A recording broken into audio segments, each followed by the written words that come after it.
In a blink, we understand more than we can articulate. A seemingly simple statement, yet enough to unveil an entire world hidden within the human mind. The book, Blink, The Power of Thinking Without Thinking, is a journey to uncover the mystery of why we sometimes make the right decision in an instant, yet at other times, that very instant leads us to irreparable mistakes. This work doesn't treat intuition as magic, but dissects it with the precision of science and psychology. Malcolm Gladwell leads readers through peculiar experiments, where psychologists can predict the dissolution of a marriage after just a few minutes of conversation, where a seemingly ancient statue makes the world's best experts feel something is amiss, though they can't pinpoint why, and where an innocent man was shot dead simply because a police officer's instincts misfired in 7 fateful seconds. Every story poses the same question: to what extent can humans trust their first impressions? The world is moving faster than ever. People must make decisions in mere seconds, from choosing a life partner to authorizing multi-million-dollar investments. We are taught to analyze, weigh, and gather sufficient data. But what if, while we painstakingly calculate, a deeper wisdom within us already holds the answer? This book doesn't advocate for blindly trusting gut feelings. It merely reminds us that a part of our intelligence lives in silence, a part that knows before reason can name it. The question is, are we calm enough to listen to that part? For perhaps in the noisy world of logic and numbers, that initial blink, seemingly small, unconscious, and vague, is the moment we see the truth most clearly. When I was young, I believed that every correct decision required time, that truth lay in lengthy meetings, in piles of data and tangled charts. But the deeper I delved into human life, the more I realized something entirely different. There are moments when, in just a first glance, we know the truth, not a vague intuition, but a mysterious power, where our minds process thousands of data points in the blink of an eye. People call it the power of the first instant. I call it the instinct of knowledge. Years ago, at the University of Washington, a man named John Gottman dedicated his life to listening to crumbling marriages. He didn't listen with his ears, but with his eyes, with heartbeats, with the smallest gestures. In a simple room, he would place couples facing each other, attach sensors to their hands, measuring heart rate and skin temperature, then let them converse for 15 minutes about a contentious issue in their marriage. Just 15 minutes. He could tell them whether their marriage would survive or dissolve within the next 10 years. He saw the future in every furrowed brow, every fleeting glance, in the pause when one person swallowed their words. Gottman's method wasn't based on clairvoyance, but on the architecture of emotion. He categorized every expression into 20 types: anger, defensiveness, sadness, neutrality, compassion, contempt. Each second was coded into a number. A 15-minute conversation became a long sequence of thousands of symbols, like the heartbeat of a relationship. And he discovered that marriage isn't about grand events, but about small, repeating rhythms. Each person has their own unique rhythm, like an emotional fingerprint, just as Morse code operators, despite tapping out the same signal, each have an unmistakably unique touch. When Gottman read that rhythm, he knew who was truly in love and who was preparing to leave. I remember him saying that just a few minutes of observing a couple, he knew if they were living in a positive or negative emotional state. When affection is healthy, people can overlook minor flaws, finding a touch of endearment in their partner's clumsiness. But when a negative state has deeply set in, even an apology is heard as an accusation. Contempt, that coldest of emotions, is the surest sign of collapse. It's like an invisible acid, corroding all goodwill, making both partners stop seeing each other as human beings. Gottman called them the 4 horsemen of the apocalypse in marriage: criticism, defensiveness, stonewalling, and contempt. When all 4 horsemen appear, the relationship is beyond saving. But the strange thing is, even after just a few seconds of conversation, we can often tell where they are on that path. We don't need to hear the whole story, don't need to know the reasons, just observing how someone holds their head, how their voice changes tone, or how they fall silent is enough. In the thousands of couples he studied, Gottman found that the ratio of positive to negative emotions determined the fate of a marriage. 5 warm moments could offset 1 cold one, but just 1 word of contempt could make 5 previous good deeds vanish like smoke. I remember the shiver I felt hearing him say that a marriage could be measured by the number of times they smiled. Simple, yet it is the science of the heart. From those seemingly cold data points, I realized a deeper truth. Humans can perceive each other's essence in thin slices of time. Every great decision, every correct insight, begins with the ability to read the smallest signals. We think understanding comes from analysis, but much of our knowledge comes from the silence of the unconscious. When someone looks at the person they love, or when an art expert examines a statue, they don't count data points. They just know, and that knowing needs no words. Another researcher, Sam Gosling, conducted an experiment that astonished me. He invited strangers to view students' dorm rooms and asked them to guess the owner's personality. The result: the strangers understood the room's owner better than even their close friends, simply by looking at the book arrangement, wall color, or forgotten pile of clothes. They sensed the person's tidiness, openness, or anxiety. We leave our traces in everything we touch, and others can read that if they know how to look. This made me think about instinct.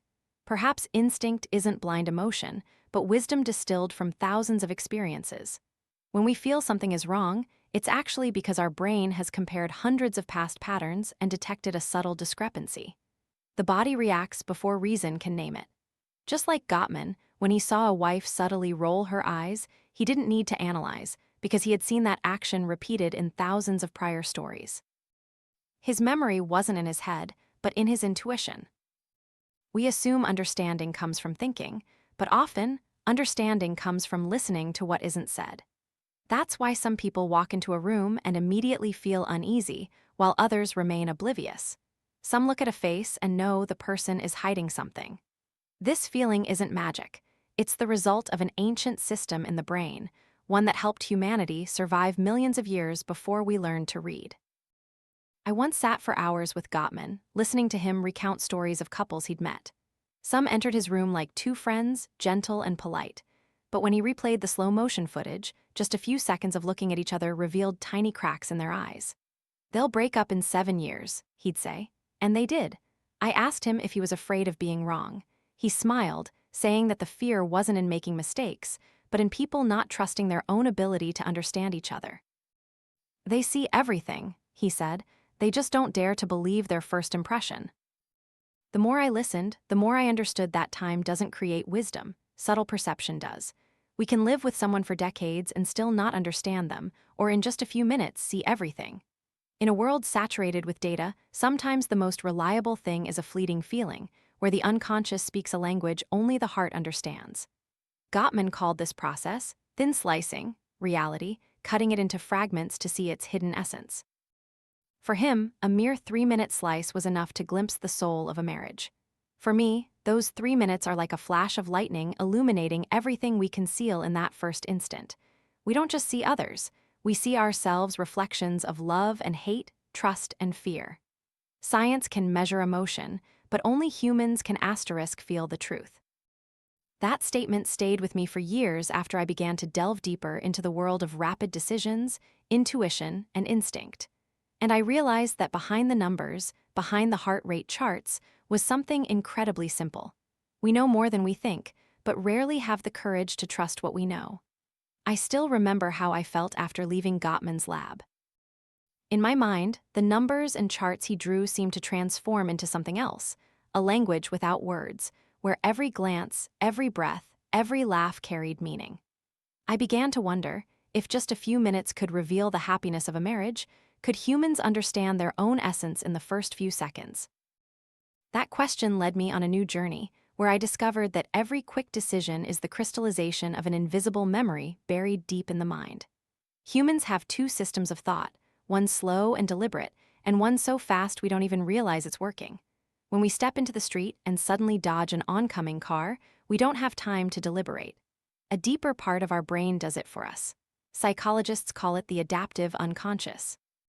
It's not like Freud's dark unconscious, but a brilliant machine, processing immense amounts of data every second to keep us alive, to choose, to feel, and to understand others. An experiment at the University of Iowa dramatically demonstrated this. Participants sat before 4 decks of cards, 2 red, 2 blue. Each card could offer a reward or incur a penalty. They didn't know that the 2 red decks were rigged to lose, while the 2 blue decks offered consistent profit. After about 50 draws, they began to have a hunch they should choose blue. After 80 draws, they could articulate why. But the astonishing thing was, from as early as the 10th card, their bodies already knew. When they reached for a red deck, a sweat sensor on their palm sent a warning signal, and their heart rate subtly increased. Their sweat glands reacted as if facing danger. Before reason could comprehend, the body had already said no. I've always been haunted by that moment, when our bodies know something our minds haven't yet named. It shows we aren't the purely rational creatures we imagine ourselves to be. Beneath that fragile layer of consciousness lies a deeper stratum of intelligence, where experience is condensed, where thousands of past decisions are quietly speaking. We call it instinct, but in reality, it's ancient memory, knowledge accumulated through countless instances of survival, love, failure. And like all powerful faculties, it can be distorted. Why did experts from a prestigious institution, intelligent and careful, still buy a fake statue that sculptors could spot as wrong with just a glance? Because they wanted to believe what they craved. They allowed data and desires to overshadow their initial perception. When desire intervenes in perception, instinct becomes blind. Our unconscious still speaks, but reason has plugged its ears. I've met many people like this. An art collector willing to spend millions because he feels he's doing something grand. An investor engrossed in spreadsheets, deaf to his own unease. People often fear vague feelings, so they try to find certainty in numbers. But numbers are sometimes just a wall shielding us from the fear of making mistakes.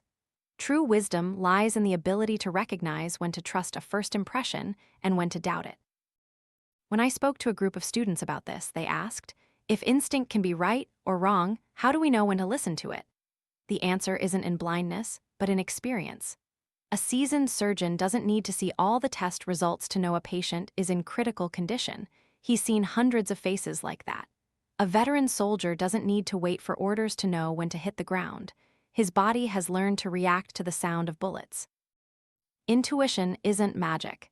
It's the science of experience, trained to the point of becoming a reflex. When I understood that, I began to see the world differently. I realized that in every quick decision, whether it's love or hate, trust or suspicion, there's a long, forgotten history embedded. We don't just see with our eyes, but with the memory of our entire life. So when someone walks into a room and you immediately find them trustworthy, that feeling isn't random. It's the resonance between you and thousands of tiny cues your mind has learned to recognize: a breath, a glance, a pause in their speech. But the first impression can also betray us when prejudices intervene. We see what we want to see, not what is real. That's why some police officers mistakenly shoot innocent people in a few brief seconds, or why some recruiters overlook talented individuals due to an awkward handshake. In that moment, the unconscious is no longer free. It's trapped in cages of fear and prejudice. To harness the power of rapid perception, we must learn to free it from these barriers. I often say the human brain is like a two-story house. The unconscious downstairs is always active, always organizing, predicting, reacting. The conscious upstairs is where we converse, reason, and debate. The door between the two floors is always closed, opening only for an instant. When it opens, information floods through. We have the feeling, I'm sure of this, without knowing why. That's the moment blink happens, a flash of light in the darkness, where knowledge and emotion merge into one. The modern world makes us forget that downstairs part. We're taught to weigh, compare, and seek more data. But the more we analyze, the further we drift from essence. Some decisions, the longer we think about them, the more wrong they become. Successful people often share a common trait. They know when to stop before reason distorts their initial perception. Not because they are reckless, but because they trust the deep-seated mechanism within where true intelligence is at work. I once witnessed a U.S. Army general win a war simulation, even though he completely disregarded complex tactical orders. He ignored tons of data, listening only to the stirrings of intuition and his feel for the battlefield. When asked how he dared to wager an entire army on a hunch, he replied, "Because I spent my whole life listening to it." That answer made me understand that we cannot command instinct, but we can train it with attention and experience. Intuition isn't opposed to reason.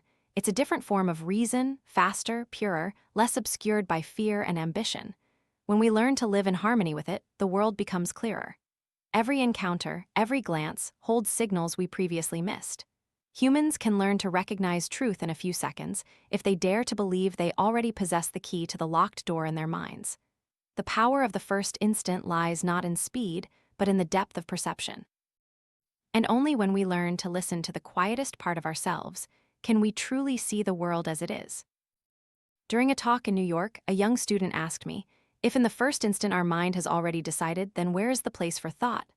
That question silenced me for a long time because that is the human paradox. We want to control everything, even the uncontrollable. But what is called thinking without thinking is not a denial of reason, but its purest part. In that first instant, intelligence needs no language. It acts, it sees, it understands.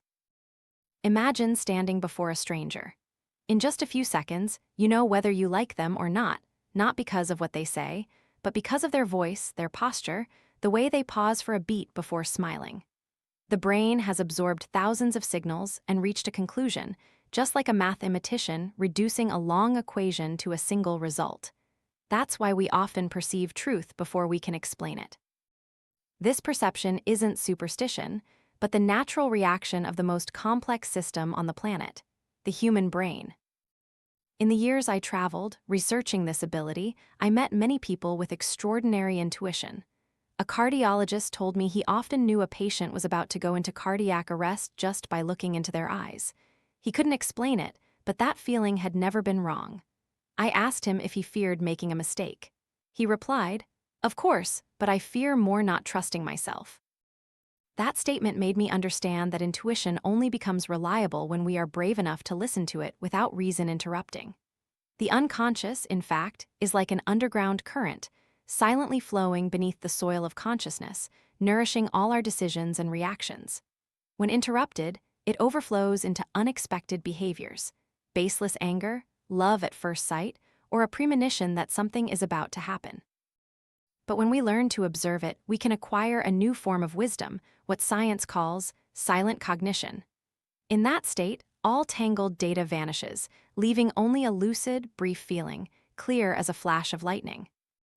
I've seen that flash in the eyes of people in high-risk professions, emergency doctors, pilots, firefighters, or jazz musicians. They don't have time to think, they react in an instant. But it's precisely in that instant that they achieve a level of precision that ordinary reason cannot touch. Their wisdom isn't in their heads, but in their muscles, in their breath, in habits so deeply ingrained they've become instinct. Every movement bears the mark of thousands of hours of practice. They don't think, they just do. But they do it right, because they've learned to let their minds operate freely, without words. Observing them, I realized that the most dangerous thing isn't acting fast, but acting fast in fear. Fear paralyses the unconscious, distorts signals, causing us to mistake an innocent person for an enemy or misinterpret a small gesture as an insult. Intuition operates accurately only when the mind is calm enough to listen. That's why professionals across fields, from doctors to musicians to soldiers, share a common trait. They know how to breathe, to pause for a beat before acting. In that fraction of a second, they allow their bodies to lead the way. I once watched another fascinating experiment. A group of students were shown 2-second video clips of teachers they had never met. They only caught a glimpse of their faces, no sound. Then they were asked to rate how good the teacher was. The results were incredible. With just 2 seconds, their evaluations almost perfectly matched those of actual students who had spent an entire semester with the teachers. This means we don't need much time to understand someone's essence. What we need is attention subtle enough to perceive what the eyes see, but reason often overlooks. In this age of data and analysis, this sounds like an insult to science. But in fact, science itself is proving intuition right. Neuroscience research shows that when we decide, the brain doesn't function like a debating court, but like a symphony. Billions of neural notes resonate simultaneously, blending into a conclusive chord. What we call a gut feeling is actually the synthesis of all past experiences, processed in silence. We only hear the final result, a tiny voice in our head saying, "This is right," or "This is wrong," but not everyone hears it. Some are drowned out by the noise of fear and habit. Some are so obsessed with being right that there's no room for perception. Some lose their instinct by living in a world of models, procedures, and charts. And then they're surprised when their decisions, though meticulously calculated, turn out wrong. For reason without intuition is like eyes without light seeing everything, but perceiving nothing. I remember the story of an army commander I once met. He recounted that during a drill, all the data indicated the enemy was to the east. but he felt something was off. He changed the direction of attack, and that seemingly irrational decision saved his entire unit. Later, upon reanalysis, they discovered the radar signals had been jammed. He chuckled, saying he just smelled the scent of deception. That story made me believe that instinct is the highest form of reason when nourished by experience, trust, and stillness. So I don't advise anyone to live recklessly or make impulsive decisions. I merely want to say that within each person lies a secret door where wisdom speaks without words. When we learn to listen to it, life becomes clearer. Not because we are always right, but because we learn to understand ourselves better. The true power of the first instant lies not in speed, but in the harmonious fusion of reason and the unconscious, between sight and feeling. It is the art of knowing, where a brief second can contain a lifetime of experience. And sometimes, in that moment, we not only understand the world, but also reconnect with the deepest part of ourselves. In the past, people chose a leader based solely on appearance: tall, strong, a resonant voice, a dignified face. All combined to create the image of an ideal president. But when he actually entered the White House, the whole nation realized that form and capability don't always go hand in hand. The first impression had deceived an entire nation.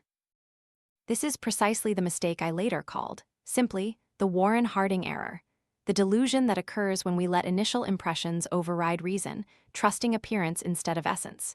In life, we make this mistake more often than we realize. In just a few seconds of meeting, we form a judgment about a person. A car salesperson might assume a plainly dressed customer has no money. A recruiter might believe that a fluent speaker is inherently intelligent. A voter might see physical appearance as a measure of competence. We judge with our eyes before we use our minds. And the frightening thing is, most of the time we don't even know we're doing it. Amidst this prejudiced marketplace, Bob Gollum, a car salesman in New Jersey, chose a different path. He believed that to truly understand customers, one must learn to thin slice information in the first instant and filter out distracting signals. He still used intuition, but he knew how to cleanse it of prejudice. While many colleagues focused on clothing, skin color, or accent, Gollum observed other things: how they touched the steering wheel, the look in their eyes when hearing the price, their breathing when asking about installments. These small details told him more than 1,000 introductions. When others saw a hesitant customer and quickly concluded, "This person won't buy," Gollum thought differently.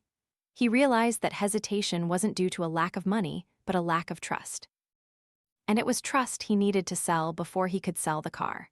His secret wasn't in reading people, but in correcting the Warren Harding error within himself.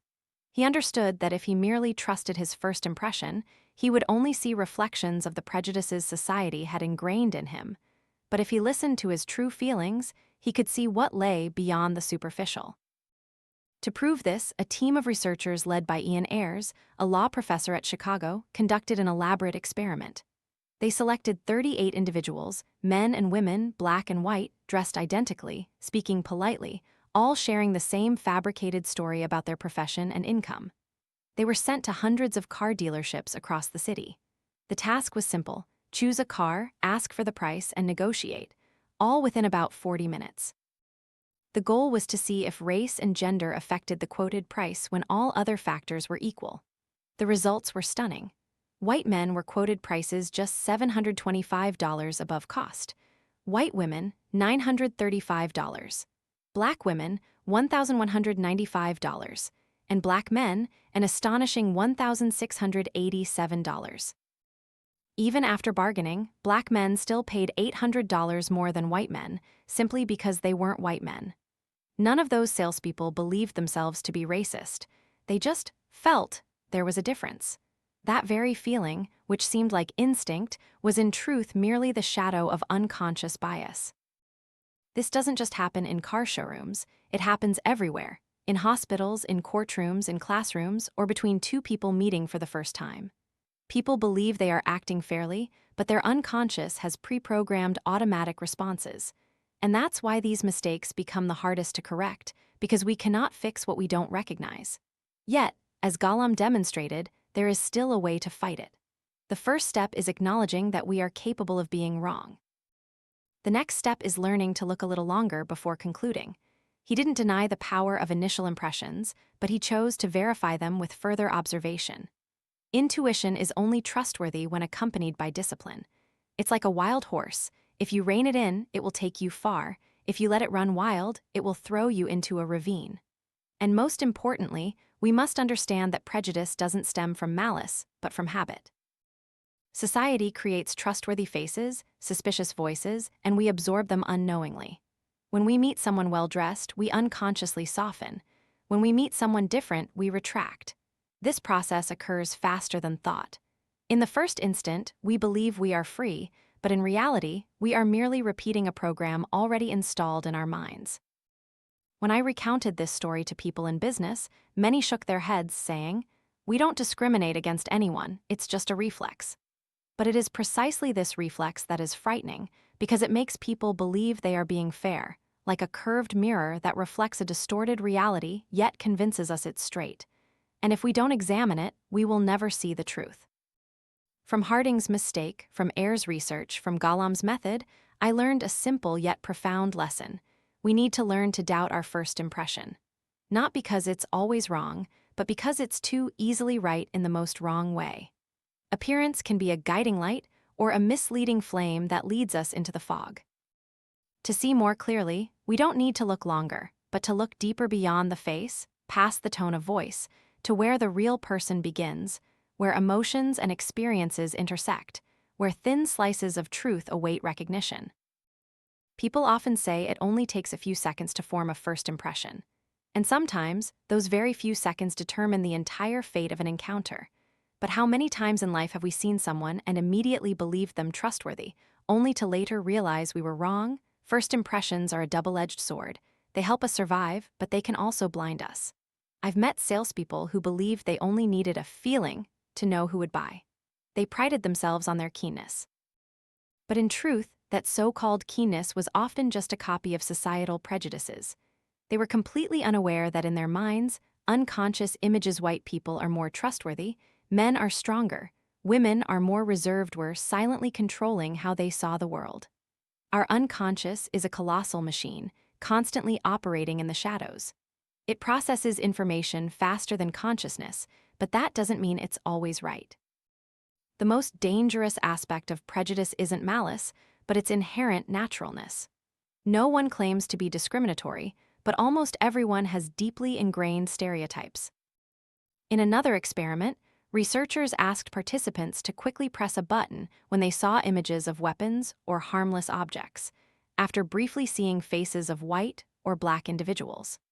They found that in mere milliseconds, the human brain tended to associate black individuals more with violent images, even though the participants themselves claimed they had no prejudices. This proves that our emotions and reflexes are not pure. They are colored by culture, by news, by the stories we hear every day. People don't realize they are looking at the world through tinted glasses, and that's why many organizations fail to truly assess competence. They hire people based on self-confidence, not actual ability. They trust fluent speakers while overlooking the quiet ones.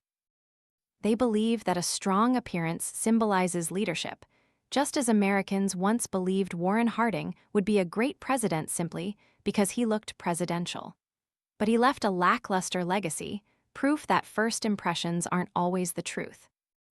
So how do we avoid falling into the trap of blind intuition? The answer lies in how people like Bob Golom behave. He didn't deny intuition. On the contrary, he cultivated and trained it every day. He learned to recognize the difference between a genuine feeling and a prejudice. When looking at a customer, he'd silently ask himself, "Is what I just felt real, or just an image I've been taught to believe?" That moment of self-questioning is what made him different. His intuition was no longer an unconscious reflex, but the result of conscious awareness. He recounted that once, a couple walked in, dressed so simply that others didn't even bother to approach them. They drove an old car, spoke softly. But when Golom saw them, he felt something different, not poverty, but the caution of people who had been underestimated before. He spent time talking, patiently explaining every detail, and eventually they bought the most expensive car in the showroom. "If I had trusted my first impression," he said, "I would have lost the most loyal customers of my life." That was the moment I understood that intuition isn't wrong, we just haven't learned how to use it correctly. It's like a fire. It can warm or it can consume. We must learn how to handle it without getting burned. And that begins with daring to admit that we can be wrong. Another interesting thing I realized in the research is that when people know they have biases, their brains start to adjust. Simply being aware that we are susceptible to initial impressions significantly increases the accuracy of our judgments. Awareness of error is the first cure for error. It makes us pause for a beat, look more carefully. And sometimes, that one brief beat is enough to save a decision from going astray. In recent years, many businesses have started training employees about implicit bias. They organize workshops for salespeople, doctors, police officers, people who must make decisions in an instant. No one asks them to stop using intuition. The goal is simply to help them understand how intuition can be distorted by faulty experiences. And when they learn to filter out the noise, mistakes significantly decrease. A doctor realizes he often distrusts female patients more than male patients when they complain of pain. A police officer realizes he's overly vigilant with people who look tough. When they recognize this, they begin to see more clearly. The human problem isn't looking too fast, but looking too narrowly. We don't need more time, we need a more open mindset. Intuition is an evolutionary gift, but like all gifts, it needs to be understood so it doesn't become a burden. If we only use it to confirm what we already believe, it will lead us back to the same place. But if we use it to explore what we don't yet understand, it will open doors that pure reason can never reach. I often think if the world knew to pause for half a second before judging, knew to ask, "Are you sure?" perhaps there would be far fewer mistakes. But humans are a hasty species. We trust our eyes because it gives us a sense of control. And so, time and again, we repeat the Warren Harding error, loving a face, trusting an appearance, then being disappointed by an empty mind. We are truly wise only when we understand that intuition is not a prophecy, but an open question. It doesn't tell us who is right or wrong, but merely suggests, pay attention, there's something here. And the rest the task of looking deeper, understanding more thoroughly is the work of intelligence. Only when intelligence and instinct walk together can we see the whole picture. What makes humans noble is not the ability to see quickly, but the courage to look again. Because looking again is the only way we can escape the shadow of the first impression. There are times I wonder, if we can be so easily misled in the first instant, is instinct still trustworthy? The answer, strangely enough, lies on the battlefield, where humans must decide between life and death in a flash. It was there that I met someone who helped me understand that intuition is not something to doubt, but something to be trained to become transparent. His name is Paul Van Riper. He is a retired general, with a sun-baked face and steel-sharp eyes.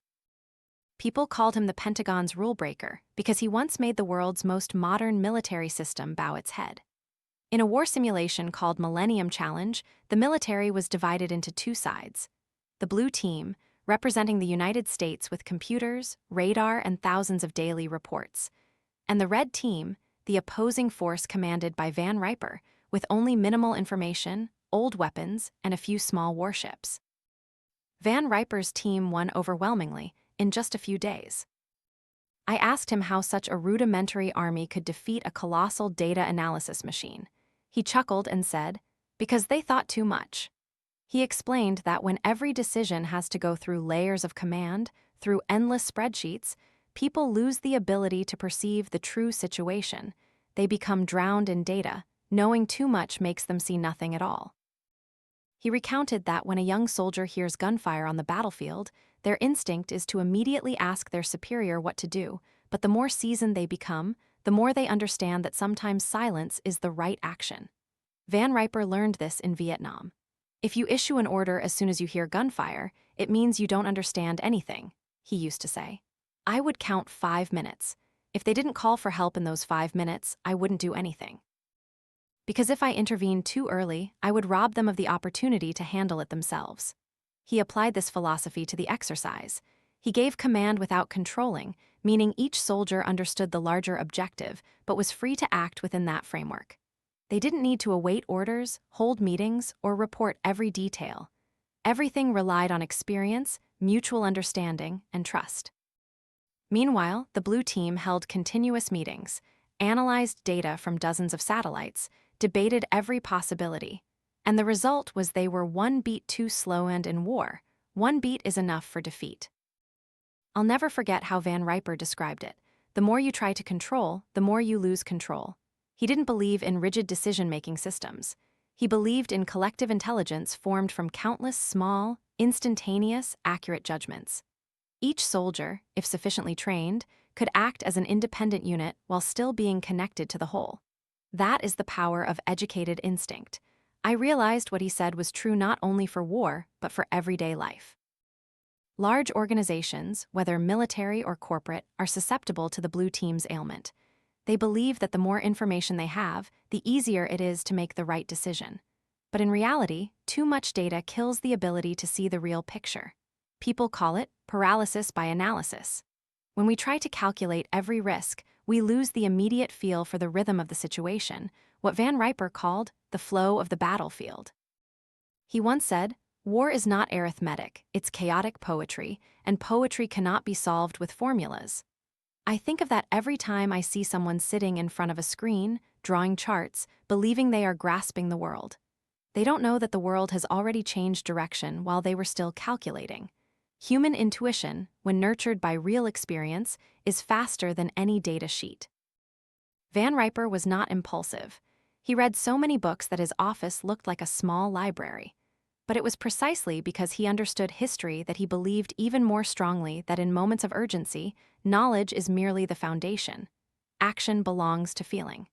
He was fascinated by the Battle of Chancellorsville, where General Lee, with fewer troops, defeated an army twice his size with decisions no one dared to consider. Not because he knew more, but because he felt the rhythm of the battle, something his opponent only saw on maps.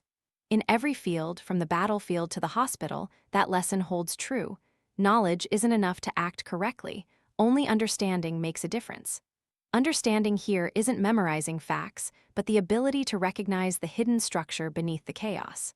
People often confuse knowing with understanding. Like the blue team, they had all the data but didn't know how to read it. Van Riper didn't win by luck. He won because he knew how to let intuition work within a disciplined environment. He didn't abolish the system, he streamlined it. He didn't eliminate strategy, he simplified it. He created a structure broad enough for spontaneity to shine. After that exercise, many military leaders began to wonder if they were losing the ability to react quickly by relying too heavily on technology and reports. Some tried to emulate Van Riper's model, but failed, because what he did couldn't be replicated by process.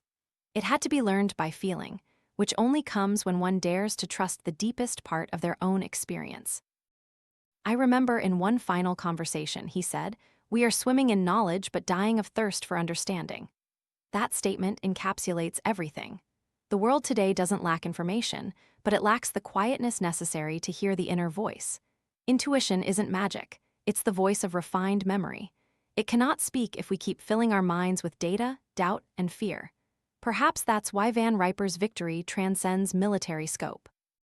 It's a reminder that in every field, from medicine to economics to art, humans need to learn to return to simplicity. Because sometimes, only when we clear away the noise can we hear our own forgotten instinct again. The world doesn't always recognize talent, even when it's standing in the spotlight. Kanan's story is a testament to this paradox.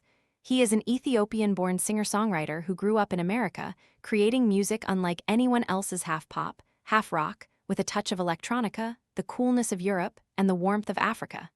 Industry insiders called him a phenomenon. U2 listened to his demo and were astonished. David Bowie praised him effusively. A record label executive asserted that if justice prevailed, he should be world famous. But the public disagreed. When his record label organized listening sessions, ordinary audiences reacted coldly. Many said Kanan's music was too strange, too difficult to listen to. And in just 1 week, the great door to his career closed before him. Why did this happen? How could the refined ears of experts differ so greatly from the majority? Here, I realized something. The quick reaction of an expert and the quick reaction of someone inexperienced are not the same. When a music producer listens to music, their brain activates memory regions containing thousands of sound structures. They recognize that novelty is valuable. But when an ordinary person hears an unfamiliar melody, they have no memory to cling to, so their brain labels that feeling as discomfort. They don't hate the new, they just fear the unfamiliar. Kanan's story isn't just about music, it's an illustration of how we often misunderstand ourselves. We think we know what we want, but most of the time, we don't. Surveys, market tests, questionnaires with hundreds of people are considered the gospel of marketing, but in reality, they are the easiest to mislead. Because when people are forced to answer in an artificial environment, they are no longer themselves. They act like actors trying to present a rational version of themselves. Remember the Pepsi challenge, the blind taste test comparison between Coke and Pepsi? When drinking just a small sip, most people chose Pepsi because it was sweeter. But when drinking a whole can, they preferred Coke. The test results sent Coca-Cola into a panic, leading them to change their formula to New Coke, which was a spectacular failure. Humans cannot honestly express their true feelings when separated from their natural context. A small sip doesn't represent the experience of drinking an entire can. A minute in a survey room doesn't represent the emotion of a lifetime of listening to music. So when Kanan's company organized surveys with groups of unfamiliar audiences, they inadvertently killed his art. The respondents weren't wrong. They genuinely stated what they felt in that moment. But they didn't realize that their brains were reacting to novelty, not to quality. The best experts in appreciation don't need much time to understand value, while the inexperienced need a process of familiarization. This is true not only in music, but in all human creation. Novelty is always resisted by brains programmed to prefer familiarity. I've witnessed something similar in the automotive industry. A brand new car model with a groundbreaking design. When tested with customers showing them pictures, most shook their heads. But when the car was released to the market and appeared on the streets, people began to like it, then love it, then consider it the standard. The initial reaction is not a measure of truth, but merely a self-protective reflex against the unknown. That's why I believe if we want to understand people, we must look deeper into how they react in a real environment where emotions and memories work together. Our quick reactions are trustworthy. But in a laboratory, when everything is broken down into data points, that reaction is merely a shadow of instinct. Intuition is accurate only when it is free, undistorted by artificial circumstances. Look at how great musicians understand their audience. They don't ask listeners what they like. They observe how people live, breathe, love, and suffer. Because what people say they want and what they truly need are two completely different things. People say they want something new, but when something new appears, they reject it. People say they want freedom but fear stepping out of their comfort zone. We don't realize that some emotions only arise when we experience them and cannot be simulated by questions.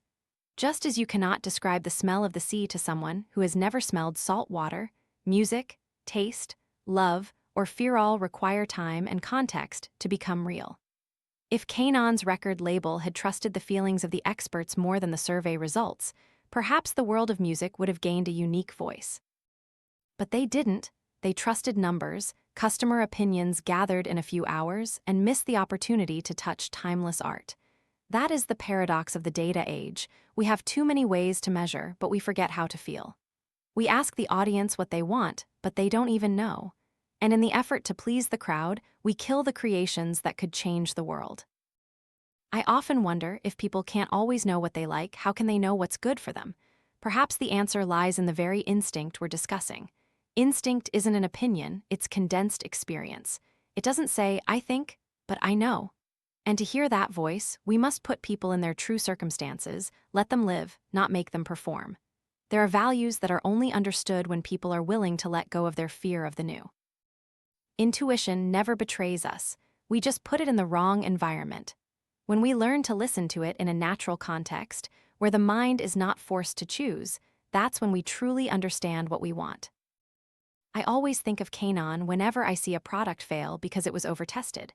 The modern world believes everything can be measured, even emotions. People design labs, attach sensors, collect data on eye movements, heart rates, listeners' reactions. But in that very moment, they spoil what they want to understand. Because they change the environment where true emotions are born. Humans don't live in white rooms, they don't love under measured conditions. Their reactions in reality are a symphony of memory, context, sounds, smells, and personal history. Cut them apart, and we are left with a piece of music separated from its resonance. With Kanon, what amazed people was that his music transcended familiar frameworks. It offered no anchor for collective memory. Audiences hearing him for the first time were like people just setting foot on a new planet. They were confused, unsure what to feel. The human brain isn't good at processing novelty, it just tries to label things. If it can't find a suitable label, it concludes, "I don't like it." But the truth is, years later, as tastes changed, Kanon's music was reevaluated, and people called him a visionary ahead of his time. The public's quick reaction was wrong because they lacked the experience to understand what they were hearing. This story reminds me of the early years when Pepsi launched its taste test campaign. Millions chose Pepsi in the first sips, and Coca-Cola panicked, changing its formula. They forgot that a small sip cannot represent the entire experience, just as a minute of listening to music in a closed room cannot represent living with that song in everyday life. New Coke was born. People tasted it and found it delicious. But weeks later, millions protested because they wanted the old taste.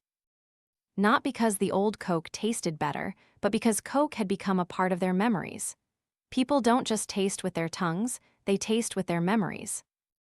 When studying how we make decisions, I realized a near paradox. The more we try to analyze the reasons behind emotions, the more we distort them. If you ask someone why they like a painting, they will find rational reasons, because of harmonious colors, beautiful composition.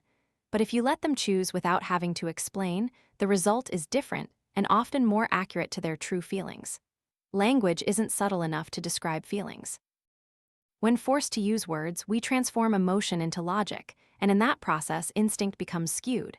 That's why great artists often fail in market tests, because their art isn't created to answer the question, "Do you like it?" but to evoke something people didn't even know they wanted. If Van Gogh had lived in an age of surveys, perhaps no art dealer would have invested in him.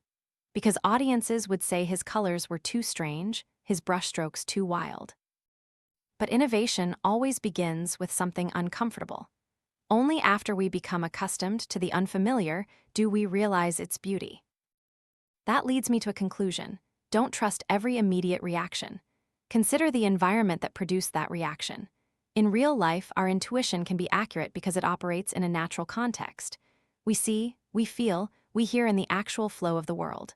But when we are placed in an artificial space, forced to choose, forced to think, we lose the ability to react from our deepest self. I once met an advertising director who told me he learned this lesson the hard way. One time, his company hired dozens of people to watch an ad cut and rate it. They gave it low scores, saying the film was too confusing, too abstract. The ad was canceled. A few years later, a similar idea appeared in a different campaign, was released, and won international awards. He chuckled, "We forgot that the audience doesn't need to understand asterisk to feel." Exactly. People feel before they understand. In every field, music, painting, design, business, there's always a gap between what people say they like and what truly moves them. If we only rely on superficial data, we will forever chase what is easily measured, easily explained, and overlook deeper values. Intuition, when placed in the right context, is the tool that helps us see the hidden part of the world, where reason has not yet given names. Kanon once said in an interview that he had no regrets. "Perhaps my music came too early," he said, "but at least it came from a real place." That statement made me think long and hard. The most valuable thing in creation isn't being understood immediately, but being true to one's own feelings. If we twist our instinct to please the crowd, we will lose what makes us different. Kanon's story ends in silence, but its echoes spread far and wide. It reminds us that not everything can be measured by initial reactions. The world needs people who dare to trust a true feeling, even if no one else agrees. Intuition is the only thing that can lead us ahead of our time, provided we are patient enough for our time to catch up. And perhaps in some small room, another artist is playing their music. No one is listening, but he still believes, because he knows, as Kanon once knew, that the crowd's first impression is not a verdict, but merely a test of faith in a genuine feeling. All rapid human reactions are trustworthy, until we witness how fear can turn intuition into a traitor. The bullets in the Bronx incident made me understand that there are moments of just a few seconds, yet enough to forever change the fate of individuals when the mind is pushed to its limits. Instinct is no longer a guide, but becomes a distorted echo of fear. This is the story of Amadou Diallo, an immigrant from Guinea who lived in the Bronx, working hard, gentle, and soft-spoken. One night in early winter, he was standing in front of his apartment after a late shift when 4 plainclothes police officers from a special task force drove by. They thought he resembled a rape suspect.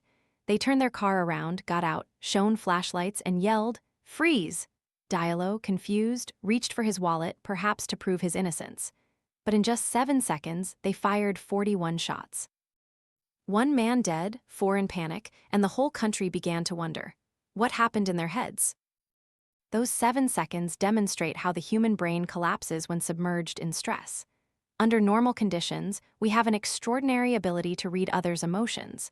With just a glance, we know who is angry, who is worried, who is lying. This is the ability to read microexpressions, what psychologists like Paul Ekman call mind reading, the ability to understand intentions through expressions lasting less than 1/3 of a second. But in a state of panic, the brain can no longer read anything. It shuts down, switching to survival fight mode. Physiologists call this the fight or flight response when heart rate exceeds 175 beats per minute. At this level, vision narrows, sounds become distorted, and the world around us presents only 2 primal options: kill or be killed. The officers in the Diallo case were not evil people. They were simply people trapped in the blind spot of their own instincts. The unconscious at that moment was no longer keen intelligence, but a caged animal of fear. Gottman, who once decoded marriages by reading expressions, said that human psychology operates exactly the same way. When we are pressured, our bodies are flooded with stress hormones, and we lose the ability to empathize. Small cues, smiles, gestures, glances disappear from our awareness. We only see threats, even if they don't exist. This explains why in many police shootings, officers fire even when a suspect has fallen to the ground, because the brain no longer knows what is enough. I think of this whenever I hear someone say, "Trust your instincts." They're not wrong, but they forget that instinct also needs to be protected from fear. An agitated mind cannot have clear intuition. True intuition arises only in a state of calm, where feeling and reason merge into one. The difference between an ordinary person and an expert isn't in their reaction speed, but in their ability to keep their heart rate within the limits of conscious awareness. At police academies, they've started to understand this. They don't just train shooting, they train breathing. In simulation exercises, officers face stressful situations, but the goal isn't to react the fastest, but to react correctly while maintaining self-awareness. They practice taking deep breaths, keeping their gaze wide, not letting their vision narrow. This may sound simple, but it is the boundary between life and death, between error and accuracy. I once spoke with a veteran police officer in Los Angeles. He recounted that at first, he too fired in panic, until he understood that he didn't truly see anything in that moment. After many years, he learned to let his body act in silence. He said, "I don't try to be faster, I try to be quieter." That stillness is the foundation of all correct instincts. When the mind is no longer noisy with fear, the unconscious can work fully. But the story isn't just about police. It's a mirror for all of us. In work, in life, in moments where decisions must be made under pressure. We often think we are clear-headed, but in reality, we are reacting, and reaction isn't always perception. We need to learn to pause before acting, to give the unconscious time to realign with reason. I recall a special training program the U.S. military implemented for special forces. They were placed in situations of extreme stress, having to make decisions in seconds. But the trainers didn't grade speed, they graded heart rate. Those who maintained a stable heart rate had more accurate reactions. The results showed that calm individuals not only shot more accurately, but also made 3 times fewer mistakes. Clear insight always requires a foundation of serenity. This made me understand the nature of intuition more deeply. It's not impulsiveness, but latent wisdom that needs to be preserved. When distorted by fear, it turns into a reflex. When nurtured in peace, it becomes insight. Humans can read others in just a few seconds, but only when they don't let fear do the reading for them. The death of Amadou Diallo isn't just a tragedy for 4 police officers, but a mirror reflecting all errors stemming from untrained reactions. Intuition without discipline is blind. Discipline without intuition is soulless. Only when these two merge can humans truly see the world in a blink, without losing their way in the dark. What haunted me after closing this journey wasn't the numbers or experiments, but a very simple question. In the first instant, are we truly seeing the world or just seeing ourselves? Every judgment, every choice, every tremor of ours begins with that first blink. But that gaze can be light, or it can be an illusion. The book doesn't teach us to blindly trust instinct, but to understand that intuition is wisdom forged in the unconscious. It is only trustworthy when we have enough experience, enough calm, and enough courage to listen to it without letting fear speak for us. It reminds us that sometimes the fastest reaction is the right one, but there are also times when a moment of stillness is needed to re-examine our own reaction. Between speed and depth, humans mature when they know how to choose the right time for each. We live in the age of data, where everything is measured, tested, optimized. But the more we are surrounded by numbers, the more easily we lose the ability to feel with our hearts. Blink reminds us to return to the most primitive thing, trust in trained intuition, in a transparent gaze unclouded by prejudice or fear. And it also reminds us that if we don't train instinct with observation and understanding, then quick reflexes are merely a game of emotional chance. I want to leave you with a question. Do you truly believe in your first impression, or do you merely believe in old habits in your mind?